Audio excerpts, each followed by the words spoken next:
wahai Ananda Rivaldi dan istrinya, jadilah kalian pasangan yang bahagia. Pasangan yang bahagia di dunia sampai di akhirat. Kemudian bukan cuma bahagia sendiri, tapi kalian harus bisa membahagiakan semua orang. Begitu ya. Nah, ada satu surat dalam Al-Quran. Kita umat Islam memiliki mukjizat. Al-Quran itu disebut mukjizat terbesar yang sampai saat ini masih ada. Karena di dalam Al-Quran itu mengandung intisari-intisari kehidupan, bahkan semua ilmu pengetahuan yang saat ini, yang akan datang, yang masa lalu, semua ada dalam Al-Quran. Dan pada malam hari ini tadi, kemuliaan Al-Quran telah dibacakan oleh adik yang sangat bagus suaranya.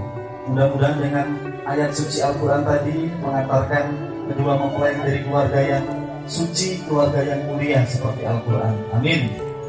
Jadi ada satu surat yang sering kita baca, insya Allah kita semua sudah hafal, namanya surat Al-Fatihah. Surat Al-Fatihah ini surat yang selalu kita baca satu hari minimal berapa kali, Pak? Kalau sholat itu kan 5 waktu, berarti 17 kali dibaca. Ya.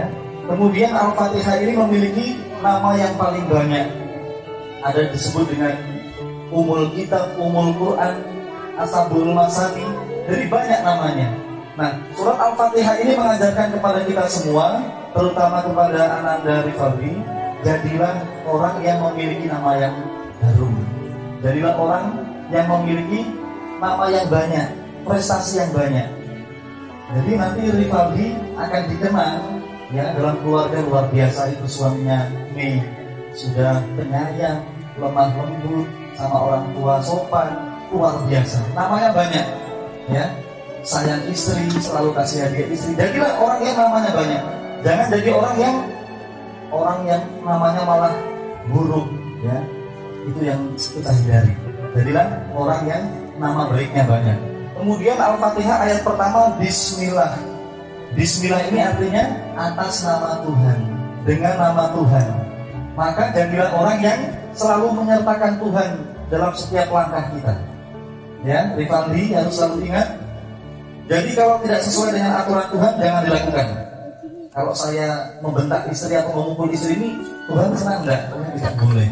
Kalau saya menyakiti orang tua, boleh enggak? Oh, tidak boleh. Tuhan tidak senang. Maka Bismillah itu mengajarkan kita, jadilah orang yang selalu mengikuti aturan Tuhan. Gitu. Selalu bacalah doa, sertakan Tuhan.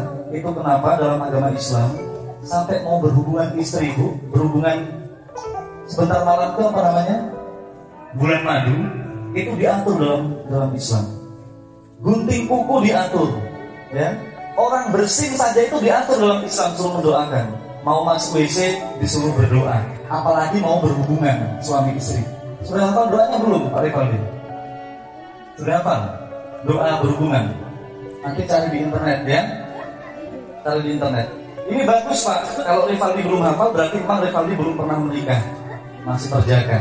Tapi kalau Pak Imam, sudah hafal ya. Ketika kita menghadirkan Tuhan dalam setiap tindakan kita, itu nanti kalau berhubungan itu artinya gini, ya Allah, ya Tuhanku, tolong berkatilah ketika aku berhubungan sama istriku, dan jadikanlah benih ya atau spermaku ini untuk aliri dengan rezeki yang berkah, sehingga lahirlah anak yang baik. Jadi kalau Nabi Muhammad berjanji siapa yang membaca doa ini, maka setan tidak akan mengganggu gitu ya. Jadi sertakan Tuhan, selalu baca doa terus apapun itu, supaya itu sperma kita dialiri dengan nama Tuhan dan lahirlah anak cucu ya. Kemudian ayat yang kedua apa Pak? Alhamdulillah, segala puji bagi Allah. Jadi kita semua diajarkan jadi orang yang banyak berterima kasih gitu ya. Pandailah, jadilah orang yang pandai berterima kasih, pandai memberikan apresiasi. Nah, syaratnya orang yang bersyukur sama Tuhan itu melalui perantara-perantara. Maka jadilah suami yang pandai memberikan apresiasi kepada istri ya. Jadi istri ini kalau diberikan apresiasi, dia akan semangat. Terima kasih istriku, kamu sangat baik. Banyak-banyak terima kasih Pak, itu hidup akan enak gitu ya. Terima kasih ibuku, terima kasih ayahku. Jadi selalu memberikan apresiasi kepada semua orang. Yang ketiga apa?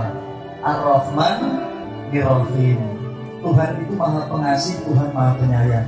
Maka orang yang beriman itu dalam hidup tidak boleh banyak mengeluh, tidak boleh pesimis, tidak boleh takut, karena Tuhan Maha Penyayang. Tidak ada yang mustahil bagi Tuhan. Jadi kalau Ananda Rifaldi nanti dalam rumah tangga diberikan ujian, ya, jangan pernah takut. Kuatkan istri, kita harus kuat. Kita orang beriman, ya. Tuhan pasti akan menolong kita. Badai pasti akan berlalu, kita harus kuat. Ibadah sama-sama sama istri, gitu. Apalagi istri mu'alaf, harus banyak belajar, ya. Jadi nanti kalau boleh sebelum melaksanakan hubungan suami istri, sholat 2 rakaat, istri jadi makmum, suami berdoa, gitu ya. Kemudian yang keempat apa? Maliki yaumiddin. Semua hafal. Maliki yaumiddin ini artinya apa? Hati-hati dalam hidup. Tuhan Maha mengadilimu seadil-adilnya. Tuhan itu akan mengadili kita seadil-adilnya. Jadi Ananda Rifaldi ingat, oh berarti kalau saya melakukan kesalahan akan dapat balasan. Saya harus jadi orang yang selalu di jalan Tuhan, ya, karena Tuhan ini Maha yang hakim yang seadil-adilnya. Begitu. Kalau kita selamat di dunia, mungkin kita tidak akan selamat di akhirat, karena tadi orang beriman itu yakin Tuhan Maha melihat, maka hati-hati. Kemudian ayat selanjutnya apa? Maliki itu iya karena budu wa iya karena stain. Hanya kepadamu ya Tuhan kami menyembah, hanya kepadamu lah kami meminta. Ini artinya apa? Jadilah orang yang tahu hak kita itu apa, kewajiban kita harus tahu. Maksudnya bagaimana? Jangan meminta hak dulu, ya, kalau kita belum tahu kewajiban kita. Tadi apa tadi? Menyembah dulu baru meminta. Kita renungi, oh berarti saya harus jadi suami yang harus tahu kewajiban saya, gitu ya. Jangan menuntut hak terus, tapi kita tidak tahu kewajiban kita. Kewajiban suami ini kalau sudah menikah, minta maaf ya Rifaldi, setelah tadi ijab kabul, ini dosa-dosa istri ini yang menanggung sekarang Rifaldi, gitu. Dulu ketika belum menikah, orang tua yang menanggung dosa-dosa anak perempuannya. Tapi ketika sudah menikah, tanggungannya sudah ditanggung oleh Rifaldi. Jadi kalau istri tidak sholat, tidak sembahyang, yang menanggung dosa Rifaldi, ya. Jadi harus pandai-pandai mengetahui kewajiban. Begitupun istrinya, ya, harus tahu kewajiban kita dulu, baru kita minta hak, ya. Kemudian apa ayat selanjutnya? Ihdinas siratal mustaqim. Itu artinya apa? Ya Allah, saya ini manusia yang lemah. Kalau saya salah jalan, tolong ingatkan saya. Kalau saya tidak diingatkan, nanti saya salah jalan. Jadi banyak-banyak berdoa terus dalam hidup. Bimbing terus ya Allah, kuatkan iman saya, ya. Kemudian ayat terakhir, siratal ladzina an'amta alaihim ghairil maghdubi alaihim waladdallin amin.